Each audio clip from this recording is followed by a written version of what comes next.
ডায়েটের কথা যখন আমাদের মাথায় আসে আমরা মনে করি যে সব রকম ফ্যাট বাদ দিয়ে হয়তো আমাদেরকে ডায়েট করতে হবে, কিন্তু ফ্যাট বাদ দিয়ে যদি আপনি ডায়েট করেন সেক্ষেত্রে সবার আগে যেটা হবে আপনার চেহারার লাবণ্যতা নষ্ট হয়ে যাবে, আপনার চুল পড়তে শুরু করবে, বিভিন্ন রকম হরমোনাল ইমব্যালেন্স হবে, যার ফলস্বরূপ হয়তো আপনার ডিপ্রেশন শুরু হচ্ছে এবং কমন একটা সমস্যা আপনি সেক্স ড্রাইভ হারিয়ে ফেলছেন।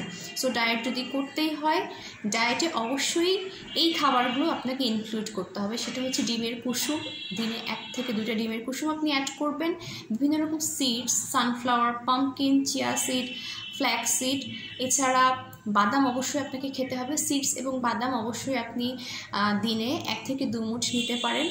এছাড়া যদি ডেয়ারি প্রোডাক্টের কথা চিন্তা করি সেক্ষেত্রে টক দই এবং কটেজ চিজ আপনার দুধ জাতীয় খাবারের সবচেয়ে ভালো উৎস। এরপরে যদি আমি তেলের কথায় আসি, রিফাইন্ড সব রকম তো অয়েল আপনাকে বাদ দিতে হবে, সাথে অ্যাড করতে হবে আপনাকে দেশি ঘি, বাটার, অলিভ অয়েল, সরিষার তেল অথবা হচ্ছে এক্সট্রা ভার্জিন যে কোকোনাট অয়েল এডিবল, এই তেলগুলো আপনাকে অ্যাড করতে হবে। তারপর যদি মাংসের কথায় আসি, মুরগির মাংস আপনি প্রত্যেক দিন একবেলা রাখতেই পারেন 3 থেকে 4 টুকরা।